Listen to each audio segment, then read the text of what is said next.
കുറച്ച് കൊല്ലം കഴിഞ്ഞപ്പോൾ നമുക്കൊക്കെ ഞാൻ മെസ്സേജ് അയച്ചു, നമുക്ക് ഇന്നലെ എൻ്റെ ഒരു അമ്പീന്നാണ്, വേറെ പടം ഞാൻ ചെയ്യുന്നുണ്ട്, അത് റിലീസാണ്, എനിക്ക് നമുക്കൊന്ന് കാണണമെന്നുണ്ട്. എനിക്ക് അന്ന് ഫോട്ടോ എടുക്കാൻ പറ്റിയില്ല. അപ്പൊ അന്ന് എന്നുള്ള എന്നൊരു ഇപ്പം മലയാളമാണ്, തെറ്റിയല്ലോ ദൈവം എന്ന് പറഞ്ഞ് എഡിറ്റ് ചെയ്യാൻ വേണ്ടി നോക്കി താഴെ ഒരു മെസ്സേജ്, കം ടു ലൊക്കേഷൻ. അമ്മോ എഴുതി, കാരണം അത്രയും വായിച്ചിട്ട് കം ടു ലൊക്കേഷൻ പറഞ്ഞു. പിറ്റേ ദിവസം തന്നെ ഞാൻ പോയി, വേറെ ഒന്നും പറഞ്ഞില്ല, ഒരു ഫോട്ടോ എടുത്തു. അന്ന് നമ്പർ എന്റെ സേവ്ഡ് അല്ല, പിന്നെ നമുക്കടെ DP കണ്ടപ്പം സേവ് ചെയ്തു. നമ്മള് ഓരോ പടത്തിലും നമുക്ക് വ്യത്യസ്തത വരികയല്ലേ. അപ്പൊ ഈ പടത്തിലും മമ്മൂക്കയുടേതായിട്ടുള്ള അദ്ദേഹത്തിന്റെ ഒരു സിഗ്നേച്ചർ സാധനം ഉണ്ടാവും. ഞങ്ങളൊക്കെ ഈ നമ്മള് പറയണ ശരിയല്ല, എന്നാലും ഒരു സീൻ 1-2 സീനൊക്കെ കണ്ടപ്പോ ഇങ്ങനെ ലിറ്ററലി ഈ സാധനം ഇത് ഈ മനുഷ്യൻ ഇത് എങ്ങനെയാണ് ഇങ്ങനെ അതൊക്കെ നമുക്ക് പറഞ്ഞാൽ തന്നെ ഒരു വല്ലാത്തൊരു ഇതിലാ പറഞ്ഞു പോകുന്നത്. ഹിറ്റായ ആ ഡയലോഗ് മാത്രം ഉദ്ദേശിച്ചാണ് ചെയ്തത്. അതിൽ ഒരിക്കലും ആ അദ്ദേഹത്തിന്റെ ആക്ടിങ്ങിനെയോ അല്ലെങ്കിൽ അങ്ങനെയുള്ള കാര്യങ്ങളൊന്നും ഇത് ചെയ്തിട്ടല്ല. അങ്ങനെയാണെങ്കിൽ അദ്ദേഹത്തിന്റെ വിഷ്വലോ എന്തെങ്കിലുമൊക്കെ നമ്മൾ കാണിക്കുമല്ലോ, അങ്ങനൊന്നും ഇല്ല. അല്ലെങ്കിൽ ഞാൻ അഭിനയിച്ചെങ്കിലും കാണിക്കുമല്ലോ, ഇതൊന്നും അല്ല അതിനകത്തില്. എനിക്ക് അത് ആ ഡയലോഗ് ഇഷ്ടപ്പെട്ടില്ല, അഭിനയം ഇഷ്ടപ്പെട്ടില്ല എന്നൊക്കെയാണ്. ഒന്നുമല്ല, ആ ഹിറ്റായ ഡയലോഗ് എടുത്തു, അത് നമ്മളൊരു ക്രിയേറ്റിവിറ്റിയോടെ ഒന്ന് മിക്സ് ചെയ്തിട്ട് ഒരു സാധനം ചെയ്തു.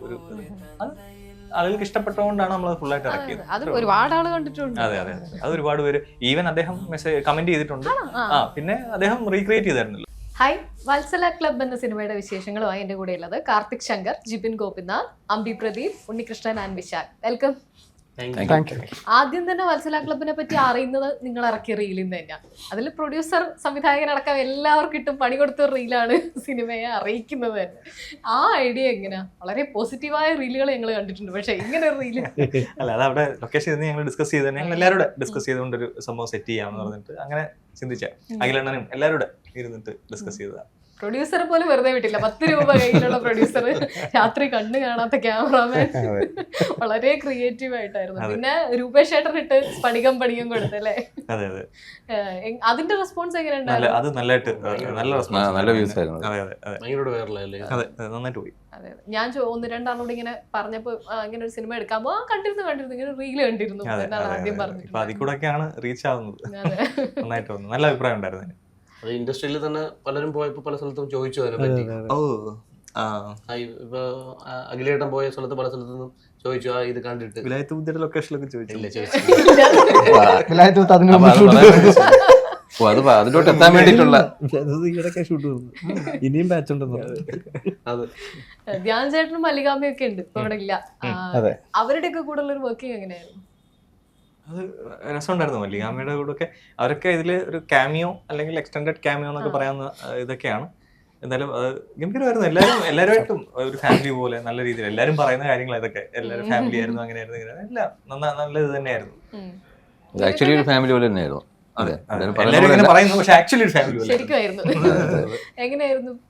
Nice experience. കാരണം വെച്ചാൽ ഞങ്ങള് ബാഹുല വിശാഖിനെ ഒഴിച്ച് ഞാന് ആ ക്യാരക്ടറിനെ പെട്ടെന്ന് അപ്പൊ ഞങ്ങൾ അങ്ങോട്ടും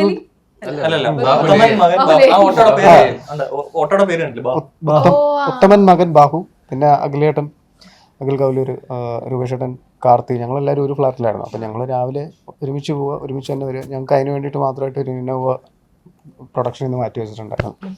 പ്രൊഡ്യൂസറും കൺട്രോളറും എല്ലാം കാണും. അപ്പോൾ ഒരു 28 ദിവസം പ്ലാൻ ചെയ്തിരുന്നു. 27 ദിവസം കൊണ്ട് ഞങ്ങളുടെ പരിപാടി തീർന്നു. 27 ദിവസം പോയതറിഞ്ഞില്ല.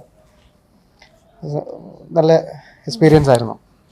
ജിൻചേട്ടൻ പല ടീമിന്റെ കൂടെ വർക്ക് ചെയ്യുന്നതാണ്. വാഴയില് ഒരു ലോഡ് പുതിയ മലയാള സിനിമയിൽ കണ്ണ് കിട്ടായിരിക്കട്ടെ, എല്ലാരും പറഞ്ഞോണ്ടിരിക്കുകയാണ്. കണ്ണ് കിട്ടുന്നല്ല ഉള്ള കാര്യമല്ലേ പറയുന്നത്, എല്ലാത്തും സന്തോഷം. ഈ വർഷത്തിൽ ഇറങ്ങാൻ പോകുന്ന ഫസ്റ്റ്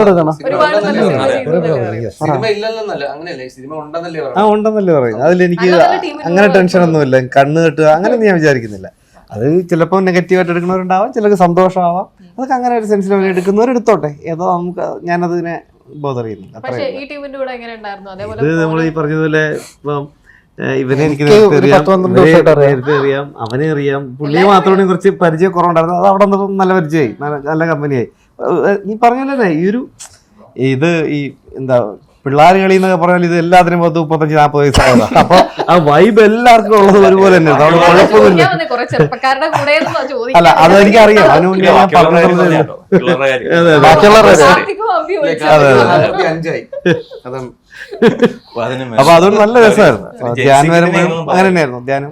അല്ല, ഒരു ജെൻസി കിഡിനെ ഇങ്ങനൊന്നും പറയുന്നത് ധ്യാൻ്റെ കൂടെ ഞാൻ ഫസ്റ്റ് വർക്ക് ചെയ്യുന്ന ഈ ഇന്റർവ്യൂവിൽ കാണുന്ന പോലെ തന്നെ ഒരു മനുഷ്യനെ പ്രീ ജഡ്ജ്മെന്റ് ഇല്ലാതെ എല്ലാവരും ഒരുപോലെ വെൽക്കം ചെയ്ത് വർഷങ്ങൾ പരിചയമുള്ള പോലെയാണ് സംസാരിക്കുന്നത്. നിങ്ങൾ ആ റീലും ഉണ്ടായിരുന്നില്ലേ അദ്ദേഹത്തെ ഇൻവൈറ്റ് ചെയ്യുന്നില്ല. ക്ലബിന് എന്ത് പേരിടുന്നു ചോദിക്കുന്ന റീലും കൂടെ. ജിവിൻ ചേട്ടൻ എനിക്കൊരു 10-12 വർഷം അഭിനയിലുള്ള സമയം കാലം തൊട്ട് അറിയാനാണ്. ജിവിൻ ചേട്ടൻ ആക്ച്വലി ഇപ്പൊ ഈ തിരക്കുകൾ ഇതൊക്കെ ഉണ്ടെങ്കിലും എന്റെ സീരീസ് ഒക്കെ കണ്ടിട്ട് എനിക്ക് മെസ്സേജ് അയക്കും, വിളിക്കുക, അഭിപ്രായങ്ങളൊക്കെ പറയും കേട്ടോ. ഇത് മാത്രം എനിക്കെന്ത് തിരക്ക്, ഞാൻ ഫ്രീ ആയിട്ട് അല്ലെ ഇപ്പൊ ഈ പറഞ്ഞ എത്ര സിനിമകൾ ചെയ്തോണ്ടിരിക്കല്ലേ. നല്ലത് അങ്ങനെയൊന്നും എന്നാ 24 മണിക്കൂർ എനിക്ക് ലാസ്റ്റ് ഞാൻ ഉള്ള സാധനത്തിന് വരെ ഞാൻ കണ്ടിട്ട് മെസ്സേജ് അയച്ചു. നേരത്തെ ആങ്കർ നിങ്ങൾ ഒന്നിച്ചൊരു സീരീസ് കാർത്തികിന്റെ ഇല്ല ചെയ്യാൻ പറ്റില്ല. ഞാൻ ചോദിച്ചേ എന്നോട് ഞാൻ പണ്ട് കണ്ടോട്ട് ഞാൻ ചാൻസ് വെക്കണോ ഒരു പരിപാടി എന്നോട് എന്നിട്ട് ഇപ്പൊ പറയുന്ന കേട്ടോ. ഇവന്റെ കൂടെ 2 പടം ഞാൻ അഭിനയിച്ചു. എന്നിട്ട് ഒരു ഷോട്ടിൽ പോലും വിളിച്ചിട്ടില്ല. അത് മോശം. ഗോളത്തിലില്ല. നീ ഇല്ല. ഇതില് ഞാനിങ്ങനെ അതിനെ പറ്റി റിട്ടേൺ ഇത് വായിച്ചപ്പോ അതില് കല്യാണം മുടക്കുന്ന കാര്യങ്ങളാണ്. അത് മുടക്കുന്നുണ്ടോ? മുടക്കുന്നുണ്ട്. അത് കല്യാണം ഏറ്റവും കൂടുതൽ കല്യാണം മുടക്കിയ ഒരു ഗ്രാമമാണ്. ഒരു ആ ഗ്രാമത്തിൽ കൊടുക്കുന്ന ഒരു അവാർഡ് പോലെയാണ് ഈ മുടക്കുന്നുണ്ട്. അപ്പൊ ഏറ്റവും കൂടുതൽ കല്യാണം മുടക്കുന്ന ആൾക്കാണ് ഇത് കൊടുക്കുക. അപ്പൊ അങ്ങനെ ഒരു ടീം. എന്നാൽ ഒരു കല്യാണം കഴിക്കണമെന്ന് പറഞ്ഞ് നടക്കുന്ന വത്സല ക്ലബ്ബ് ഒരു ഭാഗം. അങ്ങനെ ഇവർ രണ്ടുപേരുടെ ഒരു ക്ലാഷ് രീതിയിൽ പോകുന്നതാണ് ഈ കഥയുടെ ഒരു മൊത്തത്തിലൊരു ഐഡിയ. ടോട്ടലി ആ ഗ്രാമം തന്നെ ഒരു കിളിപോയ ടൈപ്പ് പരിപാടിയാണ്. അത് ഉൾക്കൊണ്ടാലാണ് നമുക്ക് കൂടുതൽ ഇത് രസിക്കാൻ പറ്റുക. ഒരു ഫിക്ഷൻ ആ രീതിക്കാണ് കൺസീവ് ചെയ്തിട്ടുള്ളത്. അവിടുത്തെ ആളുകളുടെ ക്യാരക്ടേഴ്സിന്റെ പേരിനും വ്യത്യാസമുണ്ട്. ഇപ്പം ഇതിന്റെ ഹീറോയിന്റെ പേരെന്ന് പറയുന്നത് ചക്രിക. ചക്രിക എന്നാണ്. പിന്നെ അതില് ബെനത്തോ അങ്ങനെയൊക്കെയുള്ള പേരുകളാണ് അതില്. ചൊവ്വ വേണു, അതൊന്നും ഇച്ചിരി കുഴപ്പമില്ലാത്ത ചൊവ്വ വേണു. എന്റെ ക്യാരക്ടർ ചൊവ്വ വേണു. അപ്പൊ അങ്ങനെ ചൊവ്വാദോഷത്തിന്റെ പേരിൽ പെണ്ണ് കിട്ടാതിരിക്കുന്ന ഒരു പയ്യനൂടെ ആ കൂട്ടത്തില് ഗ്രാമത്തിൽ കല്യാണം മുടക്കൂടുണ്ട്. അത് എന്റെ അച്ഛനാണ് അതിന്റെ പ്രസിഡന്റ്. അങ്ങനെയൊക്കെയുള്ള മൊത്തം കിളിപോയ കുറെ ആൾക്കാർ. അങ്ങനെ ഒരു നാട്. തൂങ്ങി മരിച്ച വത്സല ചേച്ചിയുടെ ക്ലബ്ബ് ഏറ്റെടുത്തുന്ന അതിന്റെ പിന്നിൽ അങ്ങനെ ഈ തായ്ക്ക് ഒരു കയറുണ്ട്. അത് ഞാൻ ചോദിക്കായിരുന്നു. ഞാൻ കല്യാണമാലയാണോന്നാ ചോദിക്കാനും. അതിന്റെ ഡിസൈൻ ആനന്ദാണ്. ഇവിടെ എമ്പുരാനും കുറെ പടങ്ങൾ എമ്പുരാൻ ആകെ ചെയ്ത പുള്ളിയാണ് ആനന്ദ് രാജേന്ദ്രൻ. ഞാൻ നേരത്തെ ഇങ്ങനെ നോക്കി കല്യാണമാലയാന്നങ്ങ് വിചാരിച്ചിരിക്കുവായിരുന്നു. അതാ വത്സല അദ്ദേഹം തൂങ്ങി മരിച്ച അതാണ് അതിന്റെ ഒരു. ചില കല്യാണങ്ങൾ ഓക്കെ ആയില്ലെങ്കിലും അത് കല്യാണം പോലെ ആകും. അങ്ങനെ അദ്ദേഹത്തിന്റെ ഒറിജിനൽ ഫോട്ടോ നമ്മുടെ കയ്യിലില്ല. അപ്പൊ അതുകൊണ്ട് അദ്ദേഹം തൂങ്ങി മരിച്ചതാണ്. അപ്പൊ ആ തൂങ്ങി നിൽക്കുന്ന ഫോട്ടോയാണ് അകത്ത് വെച്ചേക്കുന്നത്. വത്സല അത് താങ്ക്സ് പറയണം കേട്ടോ. ആ ഫോട്ടോ എടുക്കാൻ വേണ്ടി ആരോട് പറയണം? അല്ലല്ല, അത് ഒരു ചോച്ചിനെ വെച്ച് അങ്ങനെ ഫോട്ടോ എടുത്ത റിയലി ഫോട്ടോ എടുത്ത സിനിമയോടുള്ള പാഷനാണ്. കിളി പോയതെന്നുള്ളതല്ല. അല്ല, ആ ക്ലബിന്റെ കാര്യം പറഞ്ഞു. അങ്ങനത്തെ ഒരു മൊത്തത്തിൽ അങ്ങനത്തെ ഒരു ഇങ്ങനെ ഒരു ഇത് നമ്മൾ ഇതുവരെ അങ്ങനത്തെ ഒരു കോൺസെപ്റ്റ് കണ്ടിട്ടില്ല. ഫോട്ടോ വയ്ക്കുന്നത്. കല്യാണം മുടക്കൽ എപ്പോഴേലും ജിവിൻ ചേട്ടനൊക്കെ എക്സ്പീരിയൻസ് ചെയ്തിട്ടുണ്ടോ? ഇല്ല, എന്റെ കല്യാണം ആരും മുടക്കിയിട്ടില്ല. ഞാൻ വളരെ സ്മൂത്ത് ആയിട്ട് ആരും അറിയിക്കാതെ കല്യാണം കഴിച്ചുകൊണ്ട് മുടക്കലുണ്ടായില്ല. പിന്നെ ഉറപ്പല്ലേ. എവിടെയുണ്ടോ നാട്ടിൽ എവിടെയെങ്കിലും അങ്ങനെ ഇങ്ങനത്തെ ഒരു കഥ? ഇഷ്ടം പോലെ റീൽസിൽ തന്നെ എത്രയോ കണ്ടിട്ടുണ്ട്. ഡയറക്റ്റ് പോയി സംസാരിക്കുന്നത്. സോഷ്യൽ മീഡിയത്തിൽ ഒരു പോസ്റ്റർ വന്നല്ലോ, എന്റെ കല്യാണം മുടക്കാൻ ഇവിടെ കുറെ പേരുണ്ടെന്ന് അറിയാം, എന്റെ കൈവാക്കിനിട്ട് ഞാൻ അടിക്കും ഓരോരുത്തർ പോസ്റ്റർ തന്നെ ഇവിടെ വെച്ചു നാട്ടില്. ഞാൻ റീൽസ് കണ്ടിട്ടുണ്ട്. റീൽസിൽ ഒരു അമ്മാവനിട്ട് പോയി അടിക്കുന്ന വീഡിയോ അങ്ങനെയൊക്കെയുള്ള ഒരുപാട് സംഭവങ്ങൾ ഞാൻ കണ്ടിട്ടുണ്ട്. പൊതുവെ നാട്ടിൻപുറത്ത് ഇങ്ങനത്തെ പരിപാടികൾ ഒരു സുഖം. സിറ്റി തമ്മിൽ പൊതുവെ വലിയ കണക്ഷൻ ഉണ്ടാവാറില്ലല്ലോ. അല്ല, ഈ സിറ്റിയിൽ വെച്ചാൽ നാട്ടിൻപുറത്തെ നമ്മൾ ഇങ്ങനെയുള്ള ചോദ്യങ്ങളും ഇങ്ങനെയുള്ള കാര്യങ്ങളൊക്കെ വരും. സിറ്റിയിലൊന്നും അങ്ങനെ ഇപ്പൊ ആരോട് പോയി ചോദിക്കും? അപ്പുറത്ത് താമസിക്കുന്നതിന് പോലും അപ്പുറത്ത് അറിയത്തില്ല. ആളുകൾ തമ്മിലുള്ള കണക്ഷൻസ് കുറവാണ്. കല്യാണം കഴിച്ചതും അറിയില്ല. ഒരു കവലേച്ചെന്ന് ചോദിച്ചാൽ അറിയാം നാട്ടിൽ എത്ര കുടുംബങ്ങളുണ്ട്, എങ്ങനെ താമസിക്കുന്ന അവരുടെ രീതികളൊക്കെ അറിയാൻ പറ്റും. 10 കിലോമീറ്ററിനടുത്ത് വീട്ടുപേര് വെച്ച് അറിയാലോ. അതാണല്ലോ ഇങ്ങനെയുള്ള ഇതില്. ഇപ്പൊ കാർത്തിക് സാധാരണ ഓൺ കണ്ടന്റ് ചെയ്യുന്ന ആൾക്കാർ സിനിമയിലെത്തി കുറച്ച് ആക്റ്റീവായി കഴിഞ്ഞാൽ പിന്നെ അത് മെല്ലെ ചവിട്ടും. അത്ര ആക്റ്റീവായി കൊണ്ടുപോകില്ല. പക്ഷെ വളരെ ആക്റ്റീവായിട്ടാണ് പേജും കൊണ്ടുപോകുന്നത്. എന്താ ആ കാര്യത്തിലൊരു തീരുമാനം? ഈ സോഷ്യൽ മീഡിയ അല്ലെങ്കിൽ ഞാൻ ഷോർട്ട് ഫിലിംസ് ആയാലും ഇതൊക്കെ നമ്മൾ സിനിമയിലേക്ക് കയറാൻ സ്റ്റെപ്പിംഗ് സ്റ്റോൺ അങ്ങനെയാണ് നമ്മൾ കണ്ടിട്ടുള്ളത്. അപ്പോൾ സിനിമയിലേക്ക് കയറുമ്പോൾ നമുക്ക് അങ്ങനെ പേയ്മെന്റിനേക്കാൾ ഉപരി എനിക്ക് നല്ലൊരു ടീമിന്റെ ഭാഗമാവുക, നല്ലൊരു വർക്ക് ചെയ്യുക, ഇതൊക്കെയാണ് ഞാൻ നോക്കിയിട്ടുള്ളത്. അപ്പൊ അതുകൊണ്ട് തന്നെ പക്ഷെ നമുക്ക് ഇപ്പുറത്ത് വേറെ കുറച്ച് കാര്യങ്ങളുണ്ടല്ലോ. അപ്പൊ അത് ദൈവാനുഗ്രഹം കൊണ്ട് നമുക്ക് ഇങ്ങനത്തെ ഒരു സ്പേസ് കിട്ടി. അതൊരു അനുഗ്രഹമാണ്. അപ്പൊ അത് നമ്മൾ വിട്ട് കഴിഞ്ഞാൽ, കാരണം ഇടയ്ക്ക് എനിക്കൊരു അങ്ങനെ ഞാൻ ഒരു ഗ്യാപ്പ് എടുത്തായിരുന്നു മറ്റൊരു വർക്കിന് വേണ്ടിയിട്ട്, ടോട്ടലി വിട്ടിട്ട് പോകേണ്ട ഒരു ഇത് വന്നായിരുന്നു. അപ്പൊ എനിക്ക് മനസ്സിലായി, കാരണം നമ്മൾ അങ്ങനെ ചെയ്യാൻ പാടില്ല. അതൊക്കെ ഒരു ഇതാണ്. നമുക്കത് കലാപരമായിട്ടുള്ള എന്ത് കാര്യവും നമ്മളിലോട്ട് വരുന്നത് വന്ന വഴി മറക്കാൻ പാടില്ല. അതെ, ആ സംഭവങ്ങൾ നമ്മൾ വിടരുത് ഒരു കാര്യം. തിരിച്ചറിവാണ്. അതെ അതെ അതെ, തീർച്ചയായിട്ടും അതൊരു തിരിച്ചറിവ് തന്നെയായിരുന്നു. അതിനുശേഷം പിന്നെ ഈ പറഞ്ഞ പോലെ രണ്ടും ഞാൻ ആ സമയത്ത് ഗ്യാപ്പിലൊക്കെ ഇരുന്ന്, ഞാൻ ഷൂട്ട് സമയത്തൊക്കെ ഇരുന്ന് എഡിറ്റ് ചെയ്ത് വർക്കുകൾ ഇട്ടിട്ടുണ്ട്. അപ്പൊ അങ്ങനെ നമ്മുടെ ഷൂട്ടിനിടയ്ക്കും പുള്ളി ഡേ ഷൂട്ട്, നൈറ്റ് ഇവിടെ പോയിരുന്ന് കണ്ടന്റ് ക്രിയേറ്റ് ചെയ്യുക, എഡിറ്റ് ചെയ്യുക, ഷൂട്ടിനിടയ്ക്ക് തന്നെ ഇത് റിലീസ് ആവുക. പല പല ആൾക്കാരെ കൊണ്ടുവരുന്നില്ലേ? അതായത് ഓരോ സമയത്ത് ഓരോ ആൾക്കാർ ഇപ്പൊ പെയർ ആയിട്ട് വരുന്നത്, ഇവരെ മാനേജ് ചെയ്യണം, ഇവരെ വിളിക്കണം, ഇങ്ങനത്തെ കുറെ പണിയില്ലേ? എല്ലാം സ്വന്തമായിട്ട് ഒറ്റയ്ക്ക് ഉണ്ട്. പിന്നെ അസിസ്റ്റൻസ് ഉണ്ട്, എന്നാലും മേജർ കാര്യങ്ങളൊക്കെ നമ്മൾ തന്നെയാണ് ഡീൽ ചെയ്യുന്നത്. പിന്നെ അതിന്റെ പോസ്റ്റ് പ്രൊഡക്ഷൻ എല്ലാം നമ്മൾ തന്നെയല്ലേ ചെയ്യും. അങ്ങനെ കഴിഞ്ഞൊരു ഇന്റർവ്യൂല് ഇതുപോലെ ആങ്കർ ചെയ്ത കുട്ടി ഇവന്റെ ഒരു ലേറ്റസ്റ്റ് സീരീസിലെ ഒരു മെയിൻ ക്യാരക്ടർ. അതാ ഓരോ സമയം ഓരോ ആൾക്കാരെ എങ്ങനെ കാണാറുള്ളത്. ഇപ്പൊ നിങ്ങൾ രണ്ടുപേരെയും അധികം കണ്ടിട്ടുണ്ടാവില്ല ആള്. അപ്പൊ അതുകൊണ്ട് എടുത്ത് പറയണം, സോഷ്യൽ മീഡിയയിൽ കൂടി അത് വന്നിട്ടുള്ള ഒരാളാണ്. കണ്ടന്റ് ഒത്തിരി സിനിമയില് ഇപ്പൊ ഇത് സിനിമ കാണുന്ന പ്രേക്ഷകർക്ക് ചിലപ്പോ ഏത് സിനിമയിലാന്ന് ഓർത്തെടുക്കാനുണ്ടെങ്കിൽ നരിവേട്ട അല്ലെ, നരിവേട്ടയിലെ പോലീസ് സ്റ്റേഷൻ ചെയ്തതാണ്. ഇനി നിങ്ങൾ പല സിനിമ ചെയ്തതാണെന്ന് അറിയാം, പോലീസ് ചെയ്തതാണെന്ന് അറിയാം. നിങ്ങളുടെ വലിയൊരു സിനിമ വരാനിരിക്കുന്നു കേൾക്കണം. എന്തായാലും ഞാൻ വിലായത്ത് ബുദ്ധ പുസ്തകം കുറെ നാള് ബാഗിൽ കൊണ്ടു നടന്ന ഒരാളാണ്. കാരണം എനിക്ക് ഈ സിനിമ എന്നിറങ്ങും എന്നുള്ളതുകൊണ്ടും പിന്നെ അത് സച്ചേട്ടന്റെ ഏറ്റവും വലിയൊരു സ്വപ്നമായിരുന്നു എന്നുള്ളതൊക്കെ ഉള്ളതുകൊണ്ടൊക്കെ വിലായത്ത് ബുദ്ധയെ കുറിച്ച് പറയാൻ എനിക്ക് എന്തായാലും ഇപ്പൊ പറ്റൂല, കാരണം ഞാൻ അതിന്റെ ആളുമല്ല. എന്തായാലും ഉഗ്രൻ പടമായിരിക്കും, അത് മാത്രമേ ഇപ്പൊ പറയാൻ നിങ്ങളുടെ ക്യാരക്ടറിനെ പറ്റി പറയാൻ പറ്റും. ഒരു നെഗറ്റീവ് ഷെയ്ഡ് ക്യാരക്ടറാണ്. രണ്ടുപേരുമായിട്ടും, അതായത് ഷമ്മിച്ചേട്ടനുമായിട്ടും രാജുവേട്ടനുമായിട്ടും കോമ്പിനേഷൻ ചെയ്യാൻ പറ്റി. നോക്കാം. ഷൂട്ടിംഗ് എങ്ങനെയായിരുന്നു അത്? കാരണം ഒരുപാട് നമ്മൾ കേട്ടിട്ടുണ്ട് രാജുവേട്ടനും അപകടം പറ്റിയ അങ്ങനെ ഒരു കുറച്ച് ഫൈറ്റ്സ് ഒക്കെ ഉള്ള ഒരു സിനിമയാണല്ലോ. ആണ്. നിനക്കെന്തോ പ്രശ്നം ഉണ്ടായിരുന്നല്ലോ? അല്ല, ഈ അപകടം പറ്റിയ സമയത്ത് പുള്ളിയുടെ കൂടെ കോമ്പിനേഷൻ ഞാനായിരുന്നു. അപകടം ഉണ്ടാക്കിയത് പുള്ളിയാണ്.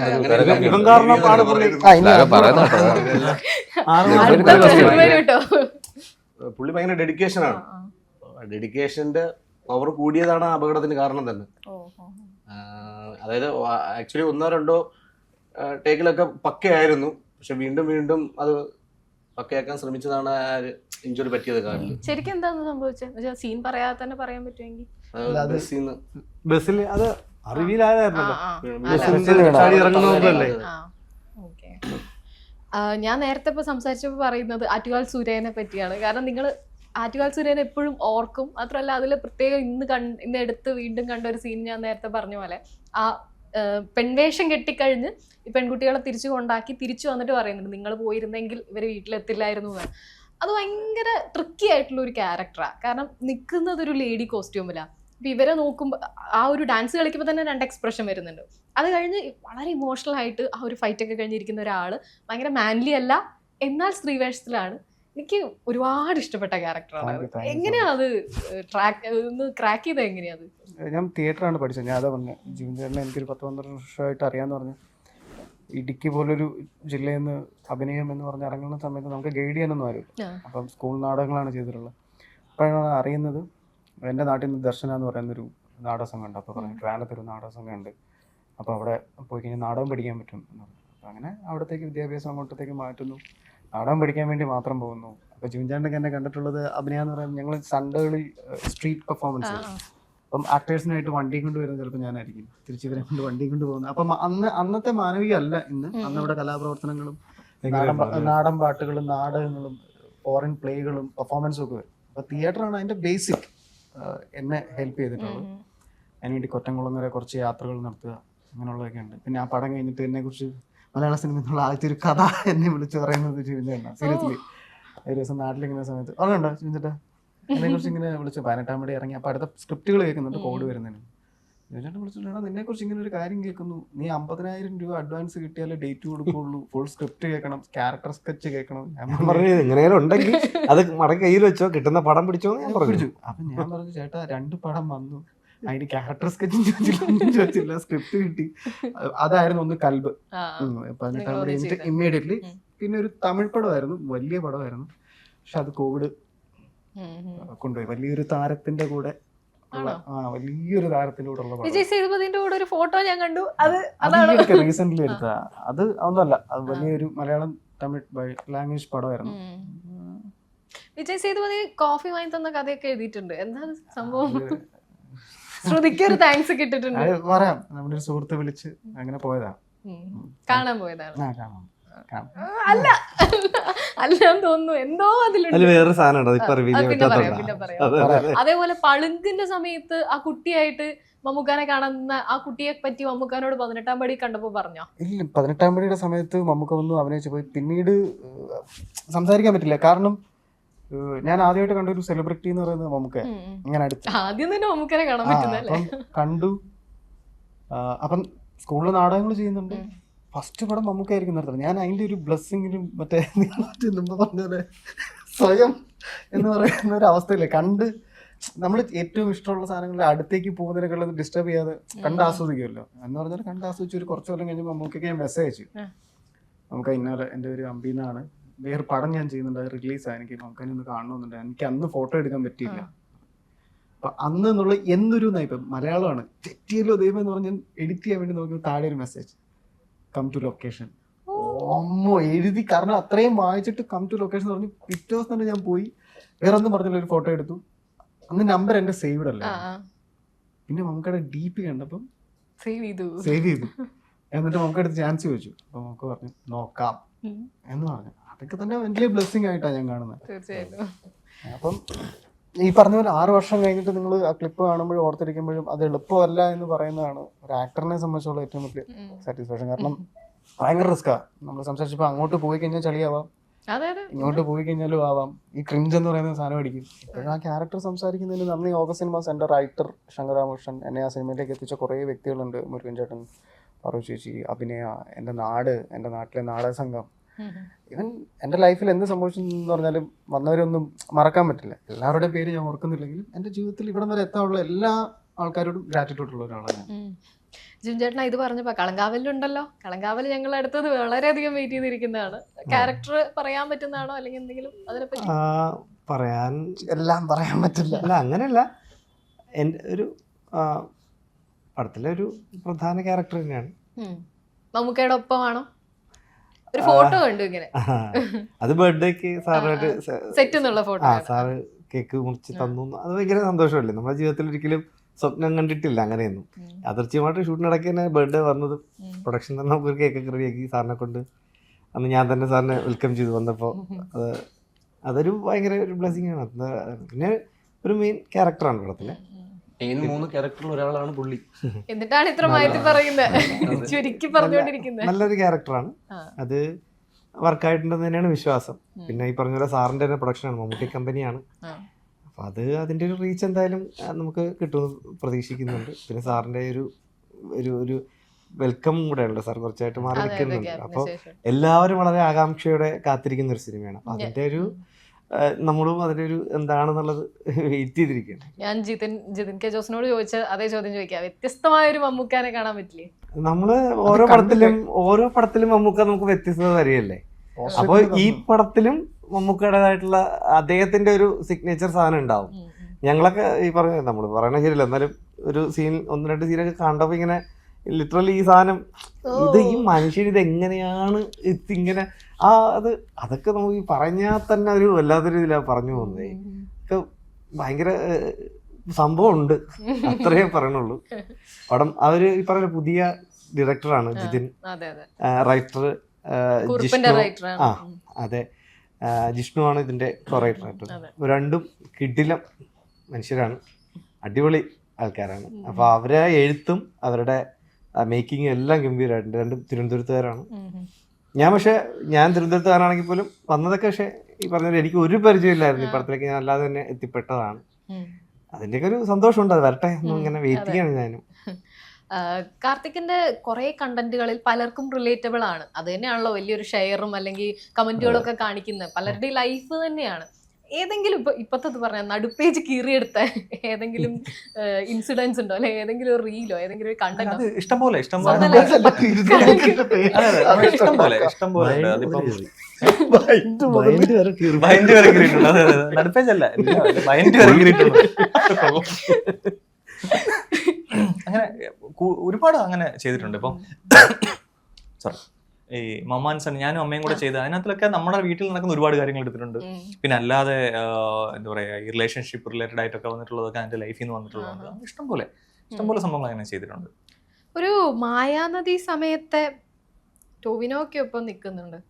ഇതൊക്കെ എങ്ങനെ അതൊക്കെ ഞാൻ പെടുന്നത് പറ. അല്ല മായാനദി അല്ലേ അത്? അതെ അതെ അതെ അതെ, ഇതെങ്ങനെ കണ്ടുകൂട്ടിയത്? അയ്യോ, അത് റാൻഡം, അത് അങ്ങനെ ഇതായിട്ട് കണ്ടതല്ല. ഞങ്ങൾ അത് മധുരൈ ഷൂട്ട് നടക്കും. അപ്പൊ ഞാൻ അന്ന് മധുരൈ തൊഴാൻ പോയിട്ടുണ്ടായിരുന്നു. അപ്പം അത് അങ്ങനെ അവിടെ വെച്ചിട്ട് കണ്ട് അങ്ങനെ എടുത്ത ഫോട്ടോയാണ്. സ്വന്തം ഫേസ്ബുക്കിൽ നിന്ന് എടുത്താ? ആ ഫേസ്ബുക്ക് ഒക്കെ ഇപ്പൊ നമ്മളൊക്കെ ഇല്ല. ടോവി റെഫറൻസ് എടുത്ത പ്രണയരംഗങ്ങൾ എങ്ങനെ അത് പെൺവേഷം പറഞ്ഞപ്പോഴാ അനശ്വര അവാർഡ് തരുന്നത്. മറ്റേ അതിന്റെ പേര് ഞാൻ പറഞ്ഞേ, ജ്ഞാനീശ്വരൻ. അത് തന്നെ ജ്ഞാനീശ്വരൻ. ഞാനകത്ത് ലേഡി ഇതായിട്ട് ചെയ്തിട്ടുണ്ട്. അതിൽ അനശ്വര അവാർഡ് തരുന്നല്ലേ. ഇതും ആ പണ്ട് കിടപ്പുള്ള പിക്കാണ്. പിക്കിന്റെ കാര്യം പറഞ്ഞപ്പോ ഞാനൊരു സാധനം തപ്പിയപ്പം എനിക്ക് ഒന്നും മനസ്സിലാവാതെ കിളി പോയ ഒരു സാധനം കണ്ടു. സൗണ്ട് കെട്ടി. എന്റെ ജനനം അതൊരു അത്ഭുത സംഭവമാണ് എന്നാണ് എന്റെ വീട്ടുകാർ പറയുന്നത്. എന്റെ അമ്മ പ്രസവിച്ചപ്പോൾ തന്നെ എനിക്ക് പല്ലുണ്ടായിരുന്നു. എന്താണ് അമ്പി? ആക്ച്വലി ആ കോട്ട് MN പിള്ള സാറിന്റെ ഞാനെന്ന് പറയുന്ന ബുക്കിന്റെ അകത്ത് എനിക്ക് ജനിച്ചപ്പോ പല്ലുണ്ടായിരുന്നു. സീരിയസ്ലി എനിക്ക് ജനിച്ചപ്പോ പല്ലുണ്ടായിരുന്നു. ഞാൻ MN പിള്ള സാറിന്റെ ഭീകര ഫാനാണ്. ഇദ്ദേഹത്തിന്റെ ഇത് വായിച്ചിട്ട് നാടകം പഠിച്ചുകൊണ്ടിരുന്ന സമയത്ത് തന്നെ നാടക ദർപ്പണം എന്ന് പറയുന്ന ബുക്ക് വാങ്ങിച്ചപ്പോൾ ഞാൻ പറഞ്ഞു അദ്ദേഹമില്ല, പക്ഷെ അദ്ദേഹത്തിന്റെ മകന്റെ കൂടെ ഞാൻ ഒരു സീനെങ്കിലും അഭിനയിക്കും, അന്ന് ഇതിലൊരു ഓട്ടോഗ്രാഫ് വായിക്കും, ഇത് എൻ്റെ കൂടെ ഉണ്ടാവുമെന്ന് പറഞ്ഞ് ഞാൻ എഴുതി. ഞാനെന്ന് പറയുന്ന പുസ്തകത്തിന്റെ ഫ്രണ്ടിൽ എഴുതി. ഫസ്റ്റ് കുട്ടേട്ടനെ കണ്ട് കുട്ടേട്ടൻ്റെ അടുത്ത് ദാവീദ് എന്ന് പറയുന്നൊരു പടത്തിൽ ചെറിയൊരു സെക്കൻഡ്, പിന്നെ എഡിറ്റ് ചെയ്ത് കഴിഞ്ഞപ്പോൾ സെക്കൻഡ്സ് ഒക്കെ പോയി. ആ സിനിമയിൽ ഞാൻ അഭിനയിക്കാൻ പോയതിനേക്കാളും എനിക്ക് ഏറ്റവും വലിയ സന്തോഷം MN പിള്ള സാറിന്റെ മകന്റെ അടുത്തിരുന്ന് ഞാൻ സംസാരിക്കുന്നു എന്ന് പറയുന്നത്. കാർത്തികയ്ക്ക് അതിലും വലിയ ഭാഗ്യമുണ്ട്. കാർത്തിയുടെ അമ്മയുടെ ഗുരുനാഥനൊക്കെയാണ്. എനിക്ക് ഇത് വായിച്ച് ഫാനായിപ്പോയ ആളാണ്. അപ്പൊ എനിക്ക് MN പിള്ള സാറിന്റെ ബുക്ക് തുടങ്ങുന്നതിൽ കൃത്യമാണ്. അതിന്റെ അകത്ത് അത് കഴിഞ്ഞിട്ടുള്ളതെന്ന് വെച്ചാൽ 3 വയസ്സ് വരെ ഞാൻ ലോകം കണ്ടിട്ടില്ല. ഞാൻ ലോകം തനിയെ കണ്ടു തുടങ്ങിയത് 3 വയസ്സിന് ശേഷമാണെന്നുള്ളത്. സ്വന്തമായിട്ടില്ല. അപ്പൊ നമ്മൾ ആലോചിച്ചു ശരിയല്ലേ, 3 വയസ്സിൽ നമ്മൾ ലോകം കണ്ടിട്ടില്ല, 3 വയസ്സിൽ തൊട്ടാണ് ഞാൻ ലോകം കാണുന്നത്. അപ്പൊ അമ്മയൊക്കെ പറയുമ്പോഴാണ് ഞാൻ അറിയുന്നത് ഞാൻ ജനിച്ച് കുറച്ച് ദിവസം ജനിച്ച കുട്ടികൾക്ക് മുല കിട്ടുമല്ലോ. അപ്പം ഒരു സമയത്ത് അമ്മ കാറിന്ന് പറഞ്ഞു. അപ്പം വലിയ ഇങ്ങനെ തൊട്ട് വെക്കുന്നതിന് അമ്മച്ചമ്മ എന്ന് പറയണം, അമ്മയുടെ അമ്മ. വായിൽ വേദന എടുക്കുന്നു അമ്മയെന്ന് പറഞ്ഞു തൊട്ട് വെക്കുമ്പോഴത്തേക്ക് ഒരു പല്ല്. അപ്പൊ അങ്ങനെ വ്യത്യസ്തമായൊരു കുട്ടി അങ്ങനെ എഴുതിയതാണ്. ഇതൊക്കെ എവിടുന്നൊക്കെ പൊക്കിയത്.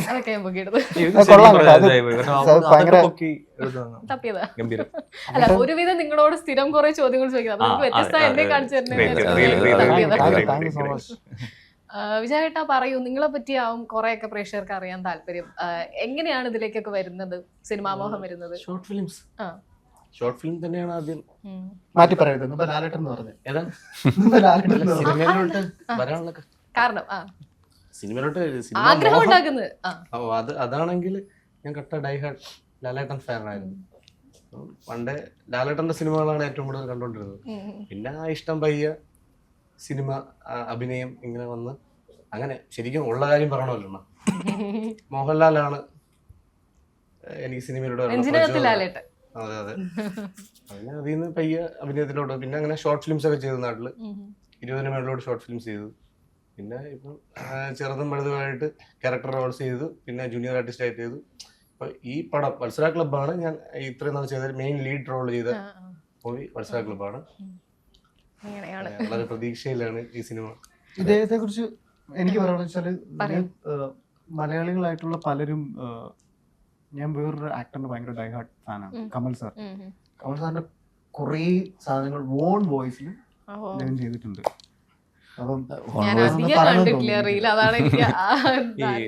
അതെന്തറിയോ, സാധാരണ എല്ലാവരും ഡബ് സ്മാഷ് അല്ലേ ചെയ്യാം. സിനിമയിലെ ഡയലോഗ്സ് അതുപോലെ ചുണ്ടനക്ക. ഇതിൽ നിന്ന് വ്യത്യസ്തമായിട്ട് ആ ഡയലോഗ് എടുത്തിട്ട് ഓൺ വോയിസിൽ പറയാം. അപ്പൊ അതൊരു ഗംഭീരമായിട്ടുള്ള തോട്ടാണ്. ഇപ്പൊ അതിലും വ്യത്യസ്തമായിട്ടുള്ള സംഭവം എന്ന് വെച്ചാൽ ഇപ്പൊ ജസ്റ്റ് അത് കണ്ടതേ ഉള്ളൂ. നമ്മുടെ ചോട്ടാ മുംബൈയിലെ നടേശൻ ഡയലോഗ് ഉണ്ടല്ലോ, ആ ഡയലോഗ് അദ്ദേഹം പറഞ്ഞേക്കുന്നത് ഇത് വേറെയാണെന്നൊക്കെ പറഞ്ഞ ആ ഒരു ക്രൂരമായിട്ടുള്ളതല്ലേ, അതൊരാൾ കരഞ്ഞു പറഞ്ഞായിരിക്കും സീരിയസ് ആയിട്ട്. പറഞ്ഞുതരും. ഒന്നും ഡയലോഗ്സ് ഇപ്പൊ പറഞ്ഞു. അതിനാ ചോദിച്ചത്.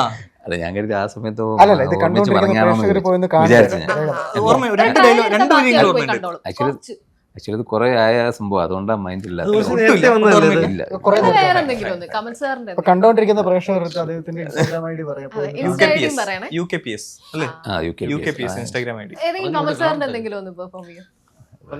അല്ല ഞാൻ പുള്ളിയുടെ ഭയങ്കര ഫാനാണ്. അത് എനിക്കൊരു പ്രശ്നം എന്താണെന്ന് വെച്ചാൽ ഞാൻ പുള്ളിയുടെ വീഡിയോസ് ചെയ്യുന്ന സമയത്ത് ഭയങ്കരമായിട്ട് ഞാൻ പുള്ളിയെ അനുകരിക്കുന്നു എന്ന് എനിക്കൊരു തോന്നലുണ്ടായി ഇടയ്ക്ക്. പുള്ളിയുടെ മാത്രമല്ല വേറെ വീഡിയോസ് ചെയ്യുമ്പോഴും എന്തെങ്കിലും ഷോർട്ട് ഫിലിമൊക്കെ അഭിനയിക്കുന്ന സമയത്തും എനിക്ക് ഭയങ്കര ഇൻഫ്ലുവൻസ് പുള്ളിയുടെ ഉണ്ടെന്നുള്ളൊരു ഫീൽ വന്നപ്പോൾ ഞാൻ പിന്നെ ആ പരിപാടി പൂർണ്ണമായിട്ട് നിർത്തി. കമൽ സാറിൻ്റെ വീഡിയോസ് ചെയ്യലേ നിർത്തി.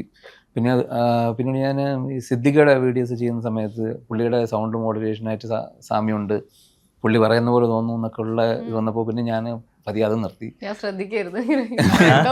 പിന്നീട് പുള്ളി പറഞ്ഞ പോലെ ഞാൻ നമുക്ക് ഒരേ ടൈപ്പ് എന്ന് വെച്ചാൽ ഇപ്പോൾ ഓൺ വോയിസ് വീഡിയോസ് കുറേ ചെയ്ത് കഴിഞ്ഞപ്പോൾ എനിക്ക് തന്നെ മടുപ്പ് തോന്നി.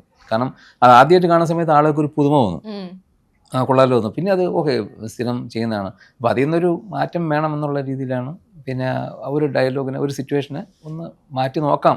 അത് ആക്ച്വലി ഒരു താല്പര്യമില്ലാതെ ചെയ്തിട്ട് അങ്ങനെ പോസ്റ്റ് ചെയ്ത് വീഡിയോ ചെയ്താൽ പക്ഷേ നല്ല റെസ്പോൺസ് കിട്ടി. ഒന്ന് ആലോചിക്കും ഇപ്പം ഇത് ദുഷ്ടനും നീചനും എന്നൊക്കെ പറഞ്ഞിട്ട് ആ ഒരു ക്രൂരമായി പറയുന്ന സാധനം ഒരാള് ഭയങ്കര ബെഗ് ചെയ്യുന്ന മാതിരി അല്ലെങ്കിൽ ഒരു ദൈവത്തിന്റെ ഒക്കെ മുമ്പ് എന്ന് പറയുന്ന പോലെ കരഞ്ഞുകൊണ്ട് പറയുന്ന ഗംഭീരമായിട്ട് ചെയ്തിട്ടുണ്ട്. അപ്പൊ എന്തായാലും ഞങ്ങളൊക്കെ കാണാം. ഞാനും അത് ചേട്ടൻ നേരത്തെ ഇന്റർവ്യൂവിൽ കൺഫേം അല്ലാത്തതുകൊണ്ട് നമ്മള് ഇൻസ്റ്റാഗ്രാം തപ്പി കിട്ടിയില്ല. ചിലപ്പോ കണ്ടു കാണുമായിരിക്കും, നമ്മൾ പാസ് ചെയ്ത് പോയിട്ടുണ്ടാവും എന്തായാലും. പക്ഷെ ഞാൻ മുഖം കണ്ടപ്പോ നരിവേട്ടയിലെ പോലീസ് എന്നാ എനിക്ക് ഇപ്പൊ ലൊക്കേഷനിലെ പല ആർട്ടിസ്റ്റിന്റെ പുള്ളി അങ്ങോട്ട് പരിചയപ്പെടാൻ പോണതിന് മുമ്പേ ഇത് ഇങ്ങോട്ട് ചോദിക്കും. അതൊക്കെ അറിയാം. കാരണം സോഷ്യൽ മീഡിയ കൊണ്ടുണ്ടായ ഒരു ഏറ്റവും വലിയ കാരണം ഞാൻ ആദ്യം ഒരു സിനിമ ചെയ്യുന്നത് ഇതിനെക്കുറിച്ചൊന്നും ഒരു ഐഡിയ ഇല്ല സമയത്ത് ടിക്ടോക്കിൻ്റെ സമയത്ത് ഒരു തമിഴ് സിനിമയിലാണ് ആദ്യമായിട്ട് പോകുന്നത്. അതിൻ്റെ ഒരു കൂട്ടുകാരൻ വഴി അങ്ങനെ പോയതാണ്. അപ്പോൾ ഞാൻ ചെറിയൊരു വേഷമാണ്, ഒരു അഡ്വക്കേറ്റിൻ്റെ വേഷമാണെന്ന് പറയും. ഞാൻ അവിടെ ചെല്ലുന്ന സമയത്ത് അവരിതുപോലെ ഡയലോഗ് എനിക്ക് കുറച്ച് തമിഴ് വായിക്കാൻ അറിയാം. അങ്ങനെ ഡയലോഗ് എനിക്ക് ആദ്യം അയച്ചു തന്നിട്ടുണ്ടായിരുന്നു. അപ്പോൾ ഡയലോഗ് എല്ലാം പഠിച്ചവിടെ ചെല്ലുന്ന സമയത്ത് ഹർബൻ സിംഗ് ഒക്കെ ലീഡ് ചെയ്തൊരു പടമാണ് ഫ്രണ്ട്ഷിപ്പ് എന്ന് പറഞ്ഞിട്ട് തമിഴിൽ ഇറങ്ങി. ക്യൂവിൻ്റെ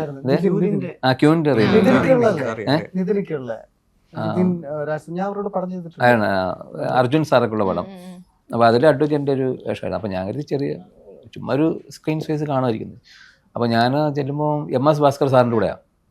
അപ്പോൾ എനിക്ക് ഡയലോഗുണ്ട്, അത്യാവശ്യം നല്ല ലെങ്ത് ഉള്ള ഡയലോഗ് അവർ അയച്ചു തന്നു. അവിടെ ചെന്ന് കഴിഞ്ഞ് പിന്നെ കുറേ എക്സ്ട്രാ അതിൽ ആഡായിട്ട് പിന്നെ ഞാൻ പറഞ്ഞു എനിക്ക് ആൾറെഡി ഞാൻ മലയാളിയാണ്, തമിഴ് പഠിക്കാൻ ടൈം വേണമെന്ന്. അപ്പോൾ എൻ്റെ പറഞ്ഞത് ആക്ച്വലി ബാക്കിൽ നിന്നുള്ള ഷോട്ടാണ്, നിങ്ങൾ പഠിച്ചത് ഇപ്പോൾ പറഞ്ഞോളൂ, ഒരു ദിവസത്തെ ഗ്യാപ്പ് ഉണ്ട് നെക്സ്റ്റ് ഫ്രണ്ടിൽ നിന്നുള്ള ഇത് വരുമ്പോൾ, അപ്പോൾ അത് ബാക്കി പഠിച്ചാൽ മതി എന്നാണ്. ഞാൻ സത്യം പറഞ്ഞാൽ അങ്ങനെ ഞാൻ പഠിക്കുന്ന കാലത്ത് പോലും ഇത്രയും കുത്തിയിരുന്ന് പഠിച്ചിട്ടുണ്ടാവില്ല. അപ്പോൾ അങ്ങനെ സംഭവം എനിക്കത് ഞാൻ ഒട്ടും പ്രതീക്ഷിക്കാതെ എനിക്ക് MS ഭാസ്കർ സാറിനെ എനിക്ക് ഭയങ്കര ഇഷ്ടമാണ്. കാരണം അത്രയും റേഞ്ചുള്ള ഒരു നടൻ്റെ കൂടെ സ്ക്രീൻ സ്പേസ് കിട്ടുക എന്ന് പറയുന്നത് വലിയ കാര്യമാണ്. അപ്പം ആ സീനിൽ തന്നെ ഈ ഹർബൻ സിംഗ്, സതീഷ് അതുപോലുള്ള ആക്ടേഴ്സ് കൊണ്ട് അത് ഏകദേശം ഒരു വലിയ ഇത് കോർട്ടാകുമ്പോഴത്തേക്കും അത്യാവശ്യം ക്രൗഡ് ഉണ്ടായിരുന്നു. 2 ക്യാമറയൊക്കെ വെച്ചിട്ട് ഞാൻ എൻ്റെ മൊബൈൽ ക്യാമറ ഫ്രണ്ടിൽ നിന്ന് ടിക്ടോക്ക് ചെയ്യുന്ന സമയമാണ്. അവിടെ നിന്നാണ് ഞാൻ പെട്ടെന്ന് എനിക്കത് ഒരു വല്ലാത്തൊരു അതിപ്പോഴാലോചിക്കുമ്പോഴും എനിക്ക് ആ നടുക്കം മാറിയിട്ടില്ല. വലിയൊരു കാര്യമുണ്ട്, നമ്മൾ ചെയ്യുന്ന സാധനം വേറൊരാളെ ഞാൻ ഇമിറ്റേറ്റ് ചെയ്യാണ്, അത് ആ തിരിച്ചറിവ് ഭയങ്കര ആക്ടറിന് ഭയങ്കര ഒരു വലിയ ഞാനത് പറയാൻ ശരി കണ്ട് കറക്റ്റ് കമൻസ് ഞാൻ പറഞ്ഞു ചേട്ടാ ഒത്തിരി ഇമിറ്റേറ്റ് ചെയ്യരുത്. ഇമിറ്റേറ്റ് ചെയ്യുമ്പോൾ പിന്നെ വേറെ എവിടെയെങ്കിലും പോയി ഓൺ ചെയ്യുന്ന സമയത്ത് ചെയ്യാം, നമുക്കൊരു ഫാൻ ബോയ് എന്ന് വെച്ചിട്ട് ചെയ്യാം. കാരണം വേറെ ഒന്നുമില്ല, ഞാൻ ടീച്ചറും കൂടെ ആക്ടിങ് ട്രെയിനറാണ്. പലരും ചെയ്യുന്ന സമയത്ത് അവരവരുടെ ഓൺ സ്റ്റൈല് കണ്ടെത്താൻ അവർക്ക് ഭയങ്കര പാടായി പോകും. ഇമിറ്റേഷൻ മോശമെന്നല്ല ഞാൻ പറയണേ, ഡയടൈപ്പിന് എന്ത് ചെയ്താലും വരും. കാരണം ഇത് മസിൽ മെമ്മറി ആവും. നമ്മൾ സാധാരണ ഒരു എക്സസൈസ് പറഞ്ഞ ഒരു എക്സസൈസ് 21 ദിവസം ചെയ്ത് കഴിഞ്ഞാൽ പിന്നെ നമ്മൾ ചെയ്യണ്ട. ബോഡി ഇപ്പൊ ഒരു അറ്റാക്ക് ചെയ്യണ്ടെന്ന് വെച്ചാലും തനിയെ പോകും. അപ്പൊ ഒരു ഇമോഷൻ നമ്മൾ പഠിച്ചു വെച്ചാൽ കണ്ണയുടെ മുഖത്ത് പഠിച്ചു വെച്ച് കഴിഞ്ഞാൽ കരയാൻ പറഞ്ഞാൽ അവര് ഫിക്സ് ചെയ്ത് വെച്ചേക്കുന്ന മാത്രമേ ബ്രെയിൻ പിന്നെ ചെയ്യുള്ളൂ. അപ്പൊ അങ്ങനെ ഞാൻ അന്ന് പറഞ്ഞു തന്നെ. കാരണം ഇത് ഞാൻ പറഞ്ഞല്ലോ കേട്ടോ, എന്റെ ടീച്ചേഴ്സ് എനിക്ക് പറഞ്ഞു തന്നിട്ടുള്ള കാണണം. അപ്പൊ ഞങ്ങള് കണ്ടിട്ട് ബാക്കി പറയാ. ഞങ്ങൾ അനാഥരാണ്, ഗുണ്ടകളല്ല. On composition. അതിന്റെ താഴെ ഒരു കമന്റ്, ലോങ് കമന്റ് ഞാൻ വായിക്കുന്നില്ല, അതിന് ഒരു റിപ്ലൈയും കൊടുക്കുന്നുണ്ട്. ഞാൻ അത്രയും വലിയ ആക്ടർ ഒന്നും അല്ല, പക്ഷെ ഇങ്ങനെ ചെയ്തതാണെന്നൊക്കെ പറഞ്ഞു. അതെന്തായിരിക്കും ഒരു സോങ് ആയിട്ട് കമ്പോസ് ചെയ്യാനുള്ള ഒരു കാരണം? അത് ഒന്നാമത്തെ കാര്യം എന്ന് പറയുന്നത്, അത് ഞാൻ എൻ്റെ ഒരു സീരീസിലെ ഒരു ഹീറോയിന് വേണ്ടി ഒരു റിംഗ് ടോൺ ആയിട്ടാണ് ആദ്യം ഇടുന്നത്. ജസ്റ്റ് അന്നേരം പെട്ടെന്ന് തോന്നിയ ഒരു ഹ്യൂമർ ഹിറ്റായ ഡയലോഗ് ആണല്ലോ. അപ്പൊ അതിനകത്ത് പ്രത്യേകിച്ച് നമ്മൾ വേറെ ഒന്നും കണ്ടില്ല. ആളുകൾ ആ ഡയലോഗ് കേൾക്കുമ്പോൾ ഒരു ചിരി വരുമായിരിക്കും, അത്രേ ഉള്ളൂ. പിന്നീട് അത് റിലീസ് ചെയ്തപ്പോൾ അതെല്ലാവരും ഒരുപാട് പേര് അതിന്റെ ഫുൾ സോങ് ഉണ്ടോ അത് കേൾപ്പിക്കാവോ എന്നൊക്കെ ചോദിച്ചപ്പോൾ ആ പർട്ടിക്കുലർ ഡയലോഗ്, ഹിറ്റായ ആ ഡയലോഗ് മാത്രം ഉദ്ദേശിച്ചാണ് ചെയ്തത്. അതിൽ ഒരിക്കലും അദ്ദേഹത്തിന്റെ ആക്ടിങ്ങിനെയോ അല്ലെങ്കിൽ അങ്ങനെയുള്ള കാര്യങ്ങളൊന്നും ഇത് ചെയ്തിട്ടല്ല. അങ്ങനെയാണെങ്കിൽ അദ്ദേഹത്തിന്റെ വിഷ്വലോ എന്തെങ്കിലുമൊക്കെ നമ്മൾ കാണിക്കുമല്ലോ. അങ്ങനൊന്നും ഇല്ല. അല്ലെങ്കിൽ ഞാൻ അഭിനയിച്ചെങ്കിലും കാണിക്കുമല്ലോ. അതൊന്നും അല്ല അതിനകത്തില്. എനിക്ക് അത് ആ ഡയലോഗ് ഇഷ്ടപ്പെട്ടില്ല, അഭിനയം ഇഷ്ടപ്പെട്ടില്ല എന്നൊക്കെയാണ്. അതൊന്നും അല്ല. ആ ഹിറ്റായ ഡയലോഗ് എടുത്തു, അത് നമ്മളൊരു ക്രിയേറ്റിവിറ്റിയോടെ ഒന്ന് മിക്സ് ചെയ്തിട്ട് ഒരു സാധനം ചെയ്തു. അത് ആളുകൾക്ക് ഇഷ്ടപ്പെട്ടതുകൊണ്ടാണ് നമ്മൾ ഫുൾ ആയിട്ട് ഇറക്കിയത്. അത് ഒരുപാട് ആള് കണ്ടിട്ടുണ്ട്. അതെ, അത് ഒരുപാട് പേര് ഈവൻ അദ്ദേഹം മെസ്സേജ് കമന്റ് ചെയ്തിട്ടുണ്ട്. പിന്നെ അദ്ദേഹം റീക്രിയേറ്റ് ചെയ്തായിരുന്നല്ലോ. വത്സല ക്ലബിന് എല്ലാവിധ ആശംസകളും. Okay, thank you.